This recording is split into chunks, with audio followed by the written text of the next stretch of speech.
Hello everyone, and welcome back to Darnley Cyber Café, the place where we brew strong coffee and even stronger cyber sense.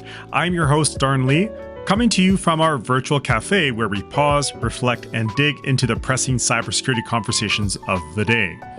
Today, we're going to unpack something that often doesn't get the attention it should, the perception gap in cybersecurity. Namely, why executives and practitioners often view risk very differently, and what that means for the organization as a whole.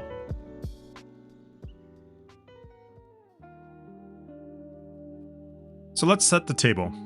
What is the perception gap? Let's start by defining terms.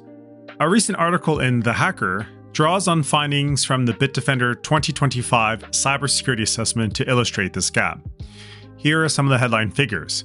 1. 93% of respondents, cybersecurity and IT professionals, say that they are somewhat or very confident in their ability to manage cyber risk as the attack surface expands. 2. Among C-level leaders, that's CISOs, CISOs, etc., 45% say they are very confident in their organization's readiness. And 3rd, among mid-level managers or operational teams, only 19% say they are very confident. So you see, executives are more than twice as likely to see themselves as very confident compared to the folks in the trenches. That differential, that difference in outlook, is the perception gap. So why does it matter? Because perception influences what gets prioritized, what resources are allocated, and what emphasis is placed on people, process, technology. And if the leadership overestimates readiness, you can get underinvestment in critical areas. When leadership overestimates readiness, it can lead to underinvestment in people, processes, and technology. I can tell you from my own experience that when sitting in various boardrooms or in various virtual meetings, I can account for this perception from leaderships. So why does the gap exist? Well, let's look at a few root causes here. Number 1, different vantage points. To quote Sean Nickel, team lead at Bitdefender's Cyber Intelligence Fusion Cell, quote, "Think about what happens after a merger or acquisition. You inherit whatever risk the acquired company carried. Legacy systems, forgotten shadow IT, outdated processes. Those details are often invisible to leadership, but painfully clear to security teams." End quote. So in other words, frontline teams deal with the mess, the legacy, and the operations. Executives may get reports, dashboards, summary metrics, but may not see every wrinkle or personally have to deal with each incident themselves. Number 2, communication, language, and reporting gaps. Martin Zuick from Bitdefender observes, to quote, "In my investigations, I often see a completely different version of cybersecurity than what's being discussed online. There is a gap between perception and reality." End quote. And Nick Jackson, also from Bitdefender, says, to quote, "Mid-level managers handle much of the operational load, while CISOs and C-level leaders focus on strategic planning without strong reporting and collaboration. Those worlds can drift apart." End quote. So, one cause, the strategy versus operations divide. The board executive team may say, "We accept this level of risk," while operational teams are dealing with every alert, every vulnerability, and every incident. Number 3, optimism, bias, and risk appetite. Leaders may naturally have different risk appetites, and I say this is from their own experience or life they lived. They often see cybersecurity as an enabler of business growth, not just simply a cost. They may believe they already have the right controls, or that their investment is more than sufficient. But if they rely on high-level metrics without deep operational visibility, they may be overly optimistic. Number 4, resource-constrained staffing and culture. Other research supports this. For instance, a multi-country study, Managerial Insights on Investment Strategy in Cybersecurity, finds that while cybersecurity is increasingly seen as a source of competitive advantage, many firms still face barriers such as limited resources, talent shortages, and cultural resistance. And another article, Mind the Gap, revealing security barriers through situational awareness of SMB key decision makers. This shows that small medium business leaders often lack awareness of the detailed threats or their control gaps. So to put this together, executives may believe that they have done enough, while practitioners know the gaps, the legacy systems, the staffing issues, and the pressures. The perception gap in practice. What does it look like? So let me paint a few scenarios I've seen or have personally heard stories about. A board approves a budget for cybersecurity upgrades based on an executive summary that says, "We're compliant, our controls are solid." Meanwhile, in the SOC teams is overwhelmed with alerts, the backlog of vulnerabilities are high, they're doing overtime, and the incidents keep flickering through. Another one is, executives believe the risk is under control because the dashboard says X% of endpoints are patched, but the patch coverage does not capture the shadow IT, remote devices, or line of business apps that aren't in the standard inventory. Another example is an organization embarks on digital transformation, shifts to the cloud, embraces DevOps. Executives say, cyber is baked into the strategy, but the security teams know that the DevOps pipelines were spun up too quickly, control gates are missing, logging is incomplete, and shadow services are running. And the last example and scenario is reporting. A CISO presents to their board, emphasizing strategy, vision, metrics like mean time to detect or annual incidents that's stable or improving. But the operations team feels that near misses are higher than ever. New threat actors are evolving, and the dashboards don't reflect risk trends. There is a complete mismatch.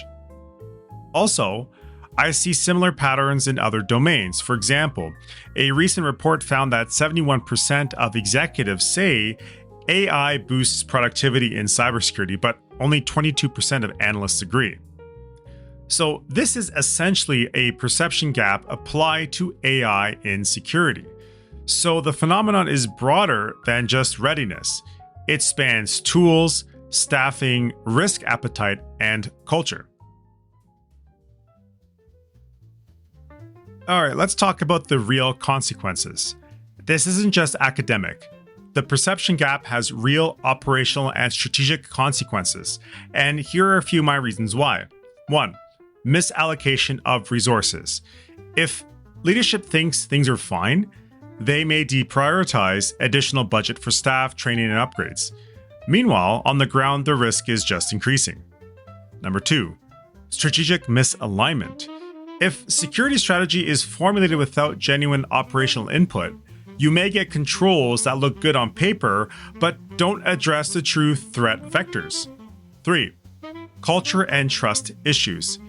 If practitioners feel leadership does not grasp or listen to the real issues, morale just suffers. Risk just simply gets hidden or just gets underreported. 4, regulatory compliance risk. Boards and executives might misunderstand or underestimate risk, which means they may not take accountability seriously. For example, a recent IT Pro article found 91% of cyber professionals believe that responsibility for security lies with the board, not just with the security manager or CISO. True. And 5, incident response and blind spots, my favorite. If the executive view is rosier than reality, when a major incident happens, you just may be caught off guard. With inadequate resilience, poor backup plans, or missing critical oversight. So, bridging the perception gap isn't just a nice to have, it's a business imperative. So let me talk about how to close the gap. And as usual, what are the practical steps? So we identified the gap and the risks. So what can you do? Here are some actionable steps. Number 1, shared vocabulary and metrics. Create metrics that both executives and practitioners really care about. So, for example, number of high-risk vulnerabilities not remediated, so greater or less than 90 days. The number of incidences with businesses impact, number of applications outside approved inventory, etc. Make sure executives understand them and practitioners see how they map to risk. 2. Regular two-way communication, a no-brainer in my eyes. Encourage frontline teams to present not only positive metrics, but also what keeps me up at night items. Trust me, there will be a lot. Executives should visit SOC, Security Operations Systems, talk to practitioners, attend war games, and ask, what would we do if X happened? Number 3, risk appetite alignment sessions. So we ask, what level of risks do we accept? Then map the controls and investment to that. Practitioners need to understand business priorities, so speed, innovation, cost. And executives must understand operational constraints, staffing, legacy systems, alert fatigue. Number 4, operational transparency. Don't hide near misses. Provide dashboards and narrative context that show we caught this, but only because of luck. Next time, we might not be as lucky. So this kind of brings some sort of realism to the picture. Number 5, budget and resource alignment. Don't assume the budget is spent wisely just because a number is green. Conduct maturity assessments, scenario gaming, so like what if we lose the system, and address people, process, technology together. Number 6, strengthen culture and trust. Foster an environment where practitioners feel heard and executives aren't insulated. Build cross-functional forums, security plus operations plus business units to explore threats together. Number 7, train and educate the executives. Top leaders often need education in cyber risk, threat landscape, and business impact. If they lack awareness of operational realities, they will not bridge the gap. This one in particular is very key and something that I see very often. And lastly, number 8, use external benchmarks and research. Use surveys like I did, like the Bitdefender one, academic research. So, for example, the Managerial Insights on Investment Strategy in Cybersecurity study to benchmark yourself. The more data you have, the less this is just our opinion kind of deal.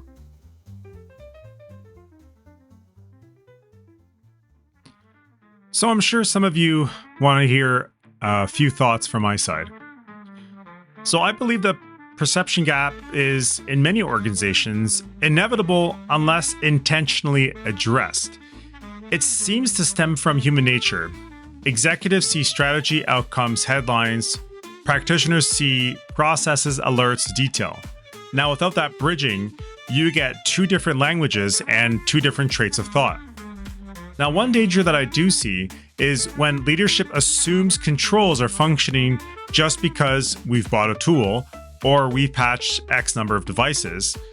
They may not appreciate the hidden risk of shadow IT, misconfigurations, or simply human error. So complacency sets in here. But on the flip side, I've seen practitioners become cynical when they feel their concerns aren't heard. That causes blind spots. If they stop raising issues because they'll just ignore us anyway, the feedback loop is just simply dangerous. A perception gap can also reflect generational or organizational cultural differences. Executives may prioritize business agility and innovation, whereas security teams may prioritize stability and risk avoidance. This tension must be managed. So finally, bridging the gap isn't just for big firms. Small, medium enterprises suffer even more because decision makers may lack awareness of detailed threat surfaces. The Mind the Gap study of SMEs found situational awareness deficits among key decision makers. You don't need thousands of staff to benefit from alignment. You just need alignment. So to recap, the cybersecurity perception gap is real. Executives tend to be more confident than practitioners. It arises from different vantage points, communication gaps, resource realities, culture, and risk appetite. It matters because misalignment leads to underinvestment, blind spots, and misallocation of resources, and really ultimately higher risk. So the way forward is shared metrics, communication, risk appetite alignment, transparency, investment in people, process, technologies, training, and culture. And my view, organizations that treat cybersecurity as just a technical problem will inevitably struggle. And those who treat it as a business risk problem and align leadership with operations will fare much better.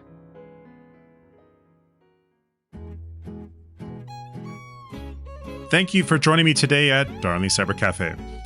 I hope this episode gives you food and coffee for thought. Whether you're in the C-suite, managing operations, or somewhere in between, ask yourself, am I seeing the same risk landscape as my counterpart? If there is a gap, it's time to close it. If you like this episode, subscribe or drop a comment about the biggest perception gap you've seen in your organizations. I'll see you next time. Same cafe, new topic, always cyber aware. Stay curious, stay informed, because that's where the true power begins.